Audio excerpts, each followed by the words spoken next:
Welcome to Superheroes of Science. I'm Stephen. And I'm Sarah. We co-host Science from the Experts. Our guests are professionals doing cutting-edge science right now. They're experts in their field discussing what they know best. So listen up and learn real science from real people. Subscribe now and stay informed of our latest episodes and show your support. Joining us today on Superheroes of Science, we're excited to welcome Dr. Paul Mathewson, who is the program director with Clean Wisconsin. So welcome and thank you for joining us. All right, good morning. Happy to be here. Yeah. Oh, we appreciate it. Now, we were talking a minute ago, you kind of started explaining a little bit to us, which is kind of nice, so we know exactly what Clean Wisconsin means. Yeah. Because I tell my kids to clean their rooms, but it's not quite the same. That's a slightly bigger task we have here. Yeah. So what all is the Clean Wisconsin? Is it an initiative or is it a program? Yep. So Clean Wisconsin, we're a nonprofit based in Mathewson, Wisconsin. We advocate for clean air, clean water, and protection of our natural heritage here in Wisconsin. And so we work on a wide variety of issues. We were founded on Earth Day in 1970, and so we've been at it for 50 years, over 50 years at this point. And so, working on clean air, clean water, resilient communities, all sorts of stuff in Wisconsin. Very nice. Awesome. Yeah. Now, the reason we connected with you is I had seen an article, one of the articles I was reading about solar farms. And it just so happens as I ride my bike over to my buddy's house, then we go bike riding with bicycles. And I pass a whole area this last summer where they're constructing new solar farms. And so I'm like, selfishly, because everything's all about me, I wanted to know more about it. All I knew is what I heard on social media. And from what I hear, that's not the best source of information. So we thought, well, we'd ask an expert. So tell us about these solar farms. It's, what's going on? Yeah. Okay. That was vague, wasn't it? That's a big question. So yeah, let's start somewhere and we'll see where we go with it. From our perspective, climate change is one of the biggest challenges facing us, both environmentally and from a public health perspective, facing both Wisconsin, the United States, and the world. And so to avoid the worst impacts of climate change, we really need to be reducing our carbon emissions. And the energy sector is one of those major contributors to carbon emissions. Historically, Wisconsin, a lot of the Midwest, the electricity production has been through coal burning and more recently natural gas or fossil gas. Both of those will release a lot of carbon to do it.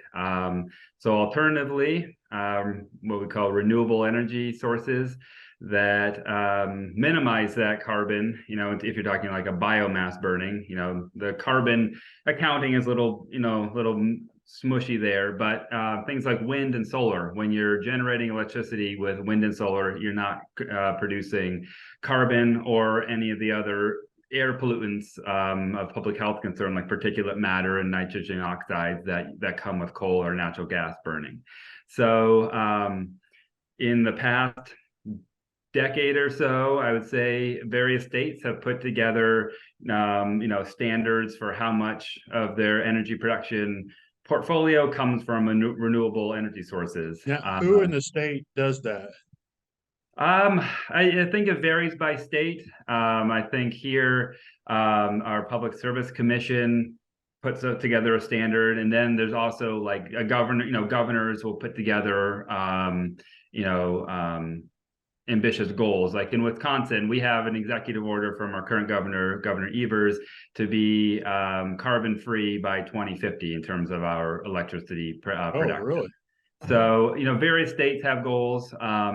And so particularly in the Midwest in the past, 10 or so years has really been an explosion, and it's getting faster and faster as the price of these renewables has gone down. Of solar, particularly in Wisconsin, we've been mostly seeing solar, but wind as well. You'll see that in states like Iowa and Dakotas and Minnesota, where the a little more wind resources there. So that's really it's Yeah, I think a lot of people, as they do their bike rides, are going to see more and more of this around. I just saw a story this morning from Bloomberg saying that projections are that Indiana will have the fifth most new solar production by 2027 in the country. Oh, really? Ohio third, Wisconsin ninth. So, the thing about Wisconsin, about the Midwest, is we got land. You need land for it. We've got flat land, which you need. So, we've got the resources there. But then, as I'm sure we're going to get into, that tension between, best uses of land and protecting agriculture. And so that brings up something that I read in the article. It kind of piqued my attention, and it's because it's like when I used to ride by these 2 years ago, these fields, there were crops. Yeah. And now all of a sudden they're constructing these huge solar farms, and so is that going to hurt crop production in some way? Yeah, and so that's so we advocate for responsible development of this. We don't want to put down willy-nilly, just wherever it goes. Ideally, we would site them where we can minimize the impact on agriculture. And so one of the pushbacks that we hear in Wisconsin is this is going to take too much prime farmland our production and hurt our food production. And so the impetus from the article you're referring to was we just wanted to kind of push back on that a little bit, because in Wisconsin, we're already using over 1 million acres of farmland to grow corn to produce ethanol. So that's just another way of producing energy. And so we wanted to look at that and say, and kind of just show that solar panels can produce that energy a lot more efficiently. So it'd only take about a third we could produce that same amount of energy from corn ethanol on a third of the amount of land if we were to use solar panels instead of producing corn for ethanol. So just kind of pushing back on, it's not always taking land out of food production, because there, throughout the Midwest, not just Wisconsin, that's growing corn for ethanol. Yeah, it ideally, what if we could, be kings and rule it all, ideally we could site solar on marginal land. We want to preserve our prime farmland for good production. So if we can site it on marginal farmland that's not super productive, that's not great for growing crops. If we can site it on, I can get into this later on, some of these environmental co-benefits that we can see from solar. We can improve, on farmland where that's disproportionately impacting water quality. If we can replace that with solar farms, that would be a benefit. And so this report was just one thing we're trying to get out there just to push back on those concerns, and also just kind of illustrate more and get out there more some of these environmental co-benefits that we can see from replacing some farmland, not all, but some, with solar farms. And just another point that we trying to highlight is that in Wisconsin, to meet our carbon-free goals, the amount of solar we'll need, the footprint is less than 3% of our current agricultural land. So, it's, when you talk absolute numbers, you're talking about 300,000 acres, which is a lot. But when you put it in the context of the overall state, it's less than 3%. And like I said, we're already using well more than that to produce corn for ethanol. Well, it sounds, with you're talking about being a lot more efficient. Yeah. The solar panels must be a little better than they used to be 20 years ago. Yeah, they've in the past, even I just saw a study recently, in the past 10 years, their efficiency has improved by 25%, 25 to 30%. So, that's just going to continue. I'm sure there is a limit to how fast it can go, but yeah, they've become a lot more efficient and a lot cheaper as well. You had mentioned too that replacing, like, where you might be growing corn for ethanol, but then instead placing the solar panels there, that you get 3 times the amount of energy or something like that, as versus if you were growing the ethanol. And then you'd also mention, some improvements to water quality. Are there specific studies that they've been able to see where, the impact of having these solar panels there is making that ground healthier, not having all the inputs that are going into the ground to grow the corn? Yeah, so unfortunately, there haven't been that I'm aware of any actual field studies kind of empirically showing it. I think a lot of that is because utility scale solar is fairly new, and so we haven't had the time to, have the vegetation develop, have the sites come to a mature enough position where we can actually evaluate it. But there have been studies out there just kind of theoretically looking at it. And so what we want to do now that there are some facilities in Wisconsin that are have been online for a couple of years now, we'd like to look around and see, is there an opportunity to actually ground truth these kind of potential benefits. Yeah, it seems like a lot of the pushback comes from local politics.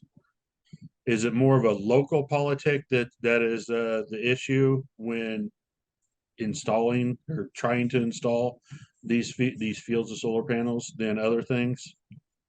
Yeah, to be honest, I've been focused, my role luckily is on the science of it and the kind of the environmental side of it. And so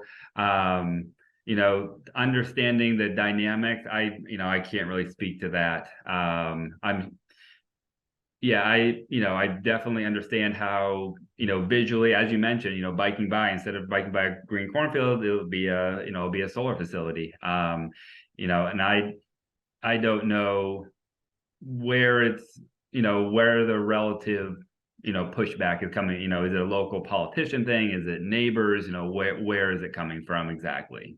That's a can of worms that, luckily, I contribute, hopefully to, as you mentioned before about, a lot of people getting their news from social media and stuff, and there's a lot of misconceptions out there that hopefully that we can kind of push back on. Like, you'll see stuff about solar panels leaking toxic metals, and that's just not the case. They're designed to withstand hurricane strength storms, and so when they're in production, they're not going to be leaking chemicals out of the panels.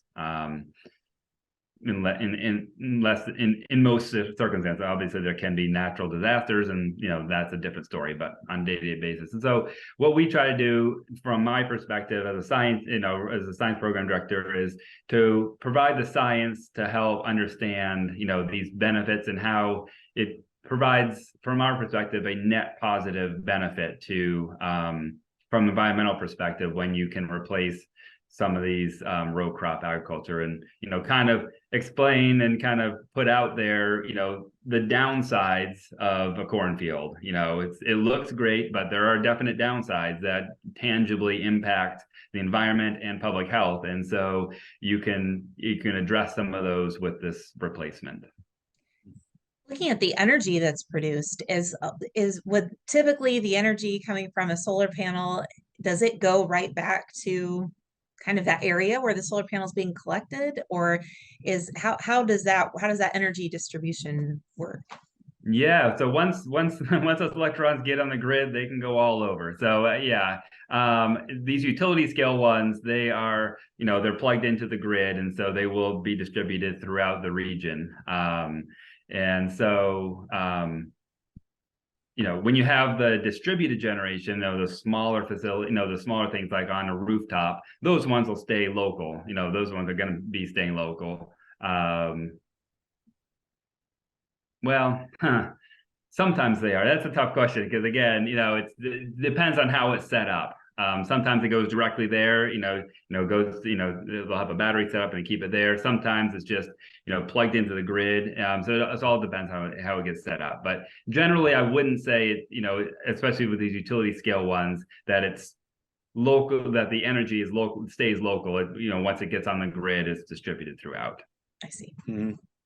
So are these like private companies that's being contracted to do these things?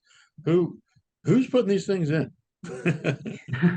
Yeah, so the energy utilities, I think they end up running them. Here in Wisconsin, we've got a handful of utilities that who are authorized to distribute energy, but it is private companies who come in and actually work with landowners to arrange the leases for the land and put in the installation. But then once it's up and running, it's under the umbrella of the utility here in Wisconsin or in other states. I assume it's similar in other states. Okay. I see. Okay. That makes sense. Yeah. Now it's are there benefits to doing like a smaller scale type solar panels? Like if I wanted to put them on, I just don't see as many on roofs as you used to. Yeah. It seems like I used to see more roof arrays years ago than we do now. Are there drawbacks or benefits to, or are they? I'm not seeing them on the roof because they're somewhere else. Yeah, I think again, this is kind of getting outside of my kind of knowledge area, but there's a variety of issues, hurdles to rooftop. Again, if we're stepping back a bit, it would be great to minimize the land footprint of solar if we could put it on all roofs. That would be great because then we don't have these land conflicts. But again, speaking to Wisconsin, we just don't have enough roof space to do that. Studies have shown anywhere between 40 to 70, even 70% of our electricity needs we could reach. We have technical potential for rooftop. So even if we put it on every single roof, we'd still need some of these utility scale ones. So we definitely advocate both rooftop and utility because we're going to need them both. Maximize this rooftop because you're already building on a built environment, so you're not having that footprint issue. There are one main thing is it's expensive to put it on your roof. And so without subsidies, personally, my parents, I'm from New Hampshire. My parents put on a solar on their roof, but only because they were able to get some kind of subsidy to put it on. And so it was worthwhile for them. They're able to do that. And so where places can either, public subsidies, or if, a developer is able to get a group of people together to have kind of a bulk rate, that could bring that hurdle down. Oh. In other places, in other situations, utilities, my understanding is that utilities aren't big fans of these rooftop ones because that cuts into their bottom line. They'd rather be in control of it and distributing it themselves. And so there are some roadblocks, both policy-wise and legislative-wise, to making it easier for people and third-party developers to go in and put in rooftops. So I think there's both economic and policy issues with that. At least here in Wisconsin, I'm sure it's similar elsewhere. I would think, yeah. Mhm. Now the solar arrays, these with the fields, are they fixed or do they move like with the sun somehow? Yeah, most of them are tilted and they follow the sun. So you'll see them, facing east, southeast in the morning, and then kind of tracking the sun. So yeah, most of them do that. That's really cool. Just I just wondered, maximize efficiency. What kind of ground maintenance does it take as well? If it's on a field, I mean, does it take someone mowing around them, or how does that? Yeah, so again, that's in the early days of solar, there's basically a gravel field. And so, but now they've moved beyond that in a lot of places, and this gets at stuff that we kind of promote.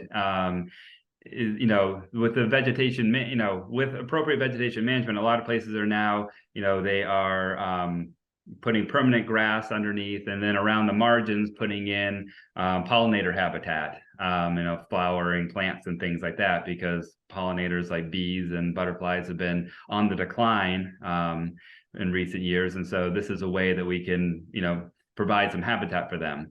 And so, so the vegetation management is, putting it in, and from their perspective, they want to make as low maintenance as possible. And so putting in low growing species that if you can get a stable vegetative community in there, then, you get in there, mow every now and again, but, just making sure you're weeding out any, rogue trees that get in there. Obviously you don't want anything growing up above it. And then in some places they've actually gotten real creative and kind of partnered with local sheep farms to have the livestock graze around. And so you've kind of have a marriage of agriculture and energy production called the agrivoltaics. And so, the sheep, can graze there, and then the utility company doesn't need to pay for that maintenance. And so it's kind of a win-win when you can have that kind of set up.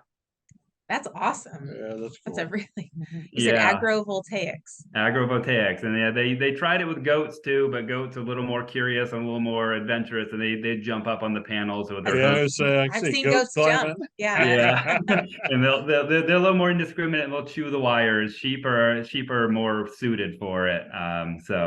That's and there's also examples of, particularly, not necessarily in the Midwest, because we're lucky we got enough water and we're fairly humid, but out west, underneath the solar panels, it maintains more moisture, and so it actually creates a better environment in some situations to grow low-growing crops like tomatoes and other vegetables. And so out west, agrivoltaics also includes growing food crops underneath the panels, where it creates a better microclimate.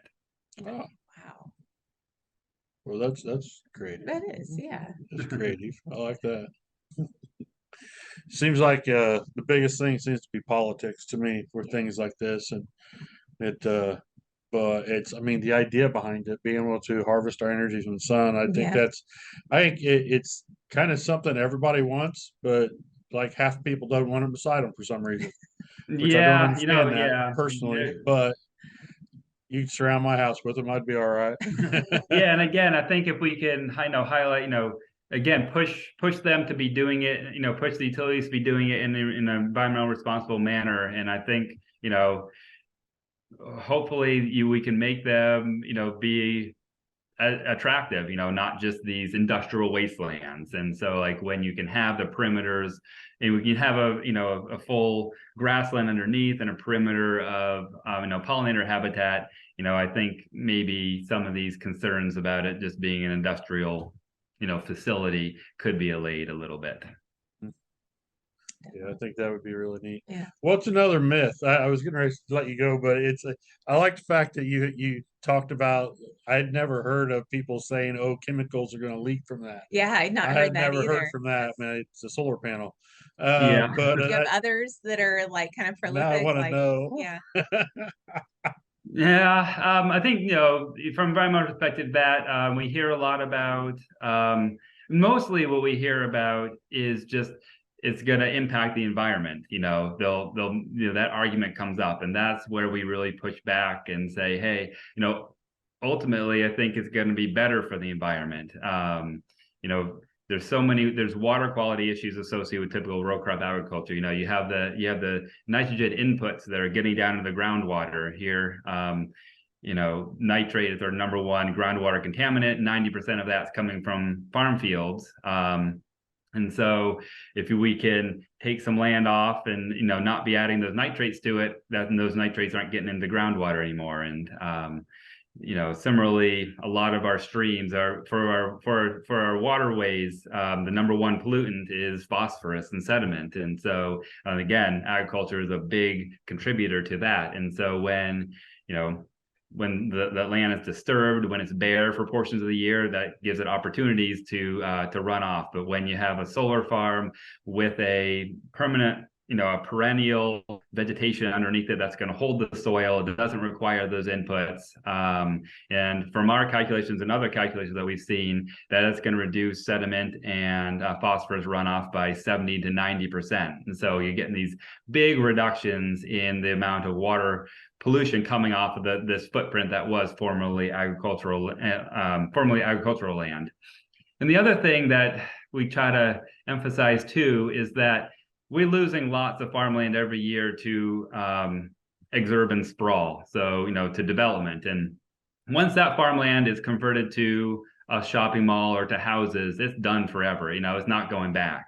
But with a solar farm, you can take up the stakes, and after the 40-year lease, you can go back to, if you want, you can go back to farming that land and growing crops on it.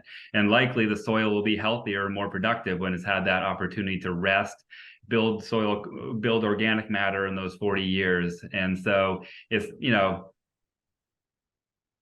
the pipe dream is that we get fusion in 30 years, and that is that's a very condensed form of energy. And so then in the meantime, we've done the solar, we can take it up and then convert that back into whatever land use we deem politically palatable.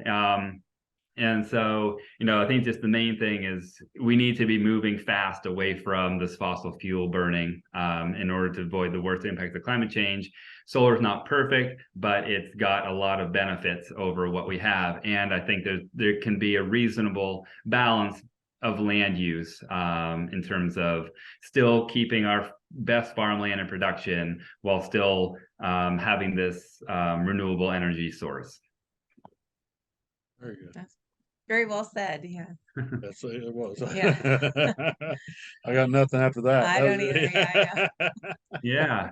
Thank you so Yeah. much for enlightening us and describing some of the issues here with the solar panel. Thank you for listening to this episode of Science from the Experts from Purdue University Superheroes of Science. If you like this episode, subscribe, give us a positive review, and share the love. Boiler up! Hammer down.